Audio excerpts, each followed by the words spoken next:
Good morning, my dear. Today I have to teach second part of this tense, past perfect continuous tense. I have taught in my previous classes about affirmative sentence. affirmative sentence के बारे में हमने आपको बता दिया है. देखिए my dear, if you want to learn how to write, how to speak correct English, must have to learn translation, and basic English grammar and English grammar. इसके लिए मेरे कई लेक्चर और कई भी पूरे वीडियो ऑनलाइन मैंने अपलोडेड किया है. उसको आप अगर शुरू से देखेंगे, निश्चित मैं बोल रहा हूँ कि आपको how to write correct English, how to learn translation, ये निश्चित है कि आपको फिर बनने लगेगा. और किसी भी चीज़ के लिए पहचान होती है, आप जानते हैं. जब तक हम किसी चीज़ को रूट से नहीं जानते हैं तब तक हम उसको अच्छे से कर नहीं पाते हैं. ठीक है, तो इसलिए हमको ये जानना बहुत ज़रूरी है. और अब हम चलते हैं इस पर और बताते हैं आपको पास्ट परफेक्ट कॉन्टिन्यूअस. मालूम है कि किसी भी कॉन्टिन्यूअस टेंस की पहचान क्या होती है, इसका हिंदी में जानना बहुत जरूरी है माय डियर. स्ट्रक्चर ठीक है, मैंने लिख दिया है, आप याद कर लेंगे, सब ठीक है. लेकिन पहले हिंदी में आप जानेंगे, क्योंकि आपको मालूम है कि मेरी मदर टंग क्या है, हम लोग का मदर टंग क्या है, हिंदी है. तो किसी चीज़ का अगर हम ट्रांसलेशन करेंगे, ट्रांसलेट करेंगे, कैसे करेंगे हम? जब तक हम हिंदी में नहीं जान पाएंगे किस टेंस में है, क्या है, सब्जेक्ट क्या है, ऑब्जेक्ट क्या है, तो करना थोड़ा सा मुश्किल होता है. तो मैं बता रहा हूँ आपको. पास्ट परफेक्ट कॉन्टिन्यूअस टेंस बताया कि कोई भी कॉन्टिन्यूअस टेंस हो तो उसमें चाहे पास्ट का हो, चाहे प्रेजेंट का हो, चाहे फ्यूचर का हो, किसी भी कॉन्टिन्यूअस टेंस बस नाम है तो उसमें क्या लगता है? रहा था, रही थी, रहे थे. इस टेंस में क्योंकि ये पास्ट का है तो पास्ट के लिए था थे थी यूज होता है, तो यहाँ पे हो जाएगा रहा था, रही थी, रहे थे. ठीक है, बैठा था, पढ़ा था, खड़ा था, लेटा था, ठीक है, बीमार था. ये सारे जो है इस टेंस की पहचान में आता है. अगर आप बिल्कुल आप एक एक चीज़ मेरा देखेंगे तो श्योर है ये सब होगा. और इसके बाद फिर क्या होगा? इसमें period of time and point of time दिया रहता है. क्या दिया रहता है? इसमें जो है पीरियड ऑफ टाइम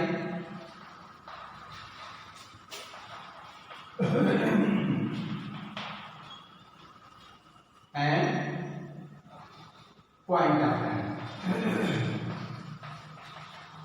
ये जानना बहुत जरूरी है कि पीरियड ऑफ टाइम क्या होता है और पॉइंट ऑफ टाइम क्या होता है. पीरियड ऑफ टाइम जो होता है वो अनिश्चित के लिए होता है, ठीक है, लेकिन पॉइंट ऑफ टाइम जो है निश्चित चीज के लिए होता है. कहने का मतलब ये है कि जो बिल्कुल निश्चित हो कि वो दिन, वो समय फिर दोबारा लौट के नहीं आएगा, it is called point of time.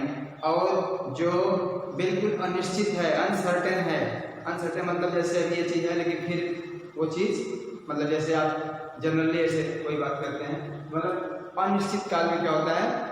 Period of time होता है. ठीक, ये इसकी पहचान है. जैसे सपोज नेगेटिव सेंटेंस, अफर्मेटिव आप पढ़ ही चुके हो, बता चुका हूँ मैं. तो नेगेटिव सेंटेंस का स्ट्रक्चर जानना बहुत जरूरी है. इसका स्ट्रक्चर पहचान बता दिया. स्ट्रक्चर क्या है? स्ट्रक्चर में देखिए subject plus had not been. Had not been का मतलब होता है कि हैड और बीन के बीच में क्या लग जाता है? नॉट लग जाता है. और फिर क्या होता है? V4. V4 का मतलब होता है V1 प्लस ing. जब हम वर्ब में क्या करते हैं?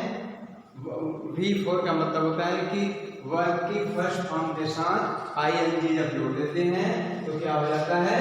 V4 उसको हम बोल देते हैं. ठीक है, और इसके बाद क्या आता है? ऑब्जेक्ट आता है. और फिर इसके बाद क्या होता है? सिंस ऑब्लिक फॉर आता है.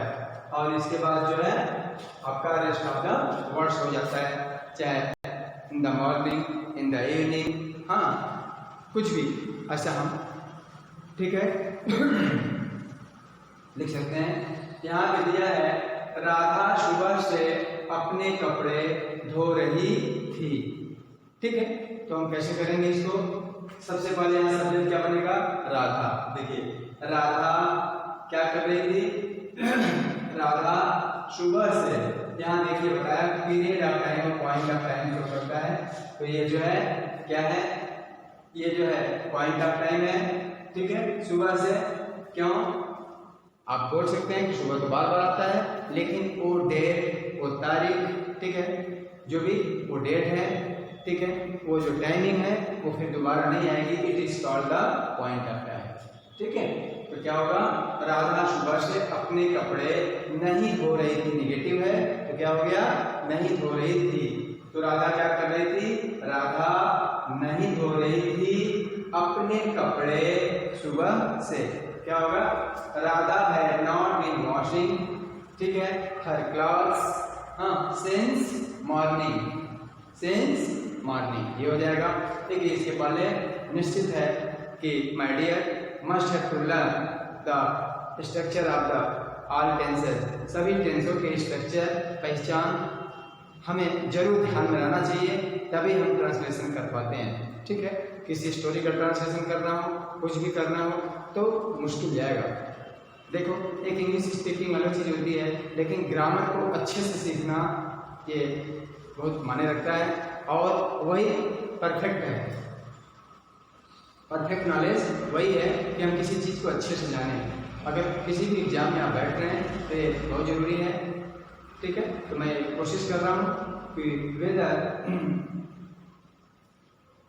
है like English medium or Hindi medium, both students can easily understand about this.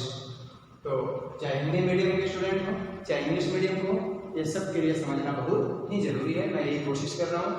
ठीक है, तो ये क्या हो जाएगा, Radha had not been washing her clothes since morning. यह लड़का 4 बजे से नहीं खेल रहा था। यह लड़का, ये दोनों जो है क्या है, ये मिलकर सब्जेक्ट बन जाएंगे। यह क्या है, यह जो है डेमोस्ट्रेटिव प्रोनाउन है। क्या है, डेमोस्ट्रेटिव प्रोनाउन है। अगर आप चाहते हैं कि ये सब चीज आपको अच्छे से तो बिल्कुल बताया कि रूट से ही ग्रामर को सीखना होगा, तब जाके आपको अच्छे से। जैसे सपोर्ट है, इसके पहले भी देख लीजिए, एक चीज और है, राधा और अपने कपड़ा। अपने कपड़े के लिए क्या होगा, अपने के लिए राधा के साथ क्या लगाया, यहाँ पे हर लगाया। तो ये सब बनना चाहिए। जैसे इसका होता है सब्जेक्टिव, पोजेसिव, ठीक है, सब्जेक्टिव, ऑब्जेक्टिव, पोजेसिव, रिफ्लेक्सिव, सारे जो है प्रोनाउंस हैं, ये हमको लर्निंग करना जरूरी है, और ये तभी हम कर सकते हैं। जैसे राधा है तो राधा क्या है, फेमिनिन जेंडर है, इसके साथ हर लगेगा। ठीक है, और सिंगुलर नंबर में अगर प्लूरल है तो देयर भी यूज हो जाता है। बताएंगे, यह लड़का क्या हो जाएगा, this boy had not been, यह लड़का 4 बजे से नहीं खेल रहा था। क्या होगा, this boy had not been playing since 4 o'clock। Since 4 o'clock क्यों हुआ, देखो सिंस 4 o'clock इसलिए हुआ, आप ये बोल सकते हैं कि 4 सिंस क्यों लगा, और क्यों नहीं लगा, इसलिए कि 4 o'clock क्या है, जैसे आप देखते होंगे कि जो इंडियन वॉच है उसमें उस घड़ी में केवल 4 एक बार बजता है। ये तो हम अपने, ठीक है, इजीली अंडरस्टैंडिंग के लिए, या मान के चलिए इसके लिए कि हम 12 घंटे में घड़ी को चेंज कर देते हैं। लेकिन अगर इंडियन वॉच कितने में होता है, आप देखते हैं, रिजर्वेशन कराने भी जाते हैं तो वहाँ देखते हैं 13 बजता है, 14 बजता है, ऐसा करके मतलब उसमें बताता है ना। तो ये सब आप जानिए जरूरी है। ये लड़कियां रविवार से गृह कार्य नहीं कर रही थी। देखिए रहा था, रही थी जगह पे दिया है, और इसमें क्या दिया है, रविवार पे, मतलब टाइम दिया हो। क्या दिया हो, टाइम दिया हो, और लास्ट में था थी दिया हो, तो हो जाएगा आपका पास्ट परफेक्ट कंटीन्यूअस टेंस। मतलब सब मिला के ये कर सकते हैं कि इसमें जो है काम कुछ समय से क्या है, पास्ट टेंस में, ठीक है, होता आ रहा है और समाप्त नहीं हुआ है। समाप्त न होना, ठीक है, कंटिन्यूअस होना। कंटिन्यूअस का मतलब ही होता है कि कोई चीज चल रहा है अभी समाप्त नहीं हुआ है। ठीक है, तो हो गया, क्या हो जाएगा, दिस, यहाँ देखिए दिस है, यहाँ दिस है, क्यों, दिस जो है सिंगुलर नंबर्स है और दिस जो है प्लूरल नंबर्स है। जब सारे चीज सिंगुलर प्लूरल क्या होता है, ये सब सारी चीज जानना ग्रामर में बहुत जरूरी होता है। ठीक है, it is must to know about it. This girls had not been doing homework since Sunday. Interrogative sentence, interrogative में दो प्रकार के सेंटेंस होते हैं, फर्स्ट टाइप का एंड सेकंड टाइप का। फर्स्ट में क्या होता है, फर्स्ट में हम क्या करते हैं कि इसमें हम क्वेश्चन वर्ड यूज नहीं करते। अकॉर्डिंग टू क्या करते हैं, according to helping words, according to auxiliary words, हम अकॉर्डिंग टू टेंस हम यूज करते हैं। जैसे मान लो ये पास्ट का है तो यहाँ हमने क्या कर दिया, हैड लगा दिया। क्या लगा दिया, had. Had plus B four plus since oblique for plus क्या है आपका हाँ V4 प्लस जो है ऑब्जेक्ट लिखना जरूरी है। हाँ, had plus subject plus V4 यहाँ पे हो जाएगा plus object plus since oblique for, ये होता है। ठीक है, यहाँ हो जाएगा क्या बच्चा 10 मिनट से चिल्ला रहा था। क्या हो जाएगा, देखिए अब यहाँ पे जानना बहुत जरूरी है, इसके नियम होते हैं, सम रूल्स होते हैं। यदि किसी भी वाक्य में, ठीक है ना, if in this words start from the beginning of, in Hindi क्या, अगर हिंदी में अगर क्या शब्द सबसे पहले आए हाँ तो उसकी जो इंग्लिश होती है उसकी वर्ड मीनिंग वर्ड नहीं लिखते हैं। देख ध्यान दो, ये नियम है। क्या नियम है कि यदि इस सेंटेंस में क्या शब्द सबसे पहले आए तो उसकी जो इंग्लिश है हम वर्ड नहीं लिखते हैं, बल्कि क्या करते हैं, बल्कि हम ये करते हैं according to tense, according to subjects, according to tense और अकॉर्डिंग टू सेंटेंस। ठीक है, we use helping verbs. We use helping verbs or can say auxiliary verb beginning of the sentence. Sentence के शुरू में हम लगा देते हैं। इस सबसे बड़ी बात ये है माय डियर कि ये बहुत ही जो है कह सकते हैं कि इजी टेंस है, बहुत ही सरल है कि इसमें कोई और भी ऑप्शन नहीं है हेल्पिंग वर्ब के लिए, ऑक्सिलरी वर्ब के लिए। इसमें केवल एक ही यूज होता है, चाहे कोई भी हो, चाहे सिंगुलर हो या प्लूरल हो, सभी के साथ क्या लगता है तो आप मान के चलिए कि ये बल्कि बहुत ही इजी पड़ रहा है हमको, है ना। इसमें हमको कुछ सोचने नहीं है कि इसमें हम क्या लगाएं, हैव लगाएं। जैसे प्रेजेंट में आप देखते हैं, प्रेजेंट में पढ़ाया हमको, उसमें क्या है हैव और हैज। ठीक है, तो इसमें देख लीजिए। हाँ, इसके बारे में बताया हूँ तो उसको भी जानना जरूरी है, तो ये देख लीजिए आप। क्या होगा, क्या होगा, इसका नियम याद करिए इंट्रोगेटिव का कि यदि वाक्य में, किसी भी हिंदी वाक्य में अगर क्या शब्द सबसे पहले आए, प्रेजेंट परफेक्ट में भी बताया हमने, तो प्रेजेंट परफेक्ट कंटिन्यूअस में, तो उसमें क्या होता है, क्या शब्द सबसे पहले आए तो उसकी अंग्रेजी वर्ड नहीं लिखते हैं, बल्कि टेंस और सब्जेक्ट के अनुसार हेल्पिंग वर्ब का हम यूज करते हैं। यहाँ क्या हो जाएगा, हैड द चाइल्ड। ठीक है, हैड हो गया। देखिए स्ट्रक्चर में भी लिखा है, had the child been crying. Crying मतलब चिल्ला रहा था। कब से चिल्ला रहा था, फॉर 10 मिनट्स। फिर अब क्या करते हैं, always inserted question mark in last of the sentence. हमेशा जो है, देखिए यहाँ पे थोड़ा जगह कम था, तो क्या किए हम हमेशा इंट्रोगेटिव सेंटेंस में क्वेश्चन मार्क जरूर से लगाते हैं। माय डियर, इफ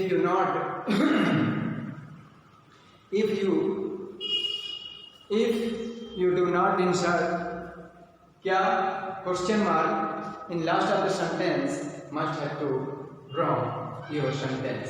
ठीक है, सेकंड नंबर, क्या ये दिल्ली में 1989 से नहीं रह रहे थे, तो क्या होगा, यहाँ पे भी वही है। देखिए क्या शब्द सबसे पहले आया है, तो आपको क्या बोल रहा हूँ, क्या शब्द सबसे पहले आया तो इसकी अंग्रेजी वर्ड नहीं होती है, बल्कि टेंस और सेंटेंस से, चूंकि ये पास्ट परफेक्ट कंटिन्यूअस टेंस है, इसलिए यहाँ पे हैड है। ठीक है, इसका स्ट्रक्चर है। ठीक है, वाला हैड, दे हो गया, वे के लिए दे। हाँ, यहाँ पे जो है इंट्रोगेटिव निगेटिव है। देखिए इस सेंटेंस में हमने एक इंट्रोगेटिव निगेटिव बना दिया, जिससे कि आपको ये समझ में आया कि दे के बाद क्या हो जाएगा, नॉट बीन। हैड, यहाँ हैड के बाद देखिए क्या है, सब्जेक्ट है, सब्जेक्ट के बाद अगर इंट्रोगेटिव निगेटिव रहेगा, नॉट आएगा, फिर बीन आएगा, जैसे यहाँ पे है।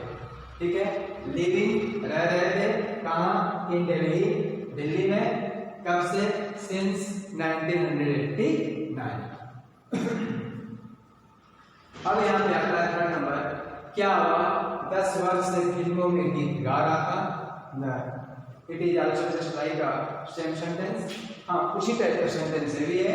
यहाँ पे भी क्या शब्द आया है, तो क्या करते हैं, यदि आपको बताया हूँ क्या शब्द सबसे पहले आए, तो इसकी अंग्रेजी जो है वर्ड नहीं लिखते हैं। केवल इसी टेंस की बात नहीं है, किसी भी टेंस में अगर ऐसा आता है तो सब में ऐसा करता है। मैं बताया हूँ आपको।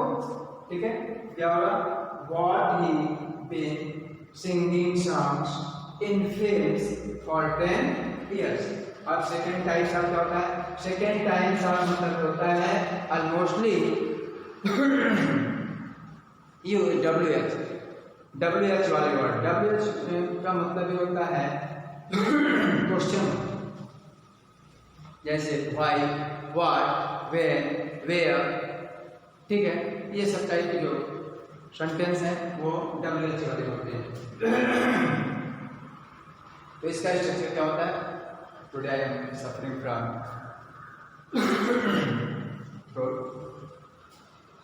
प्रॉब्लम्स।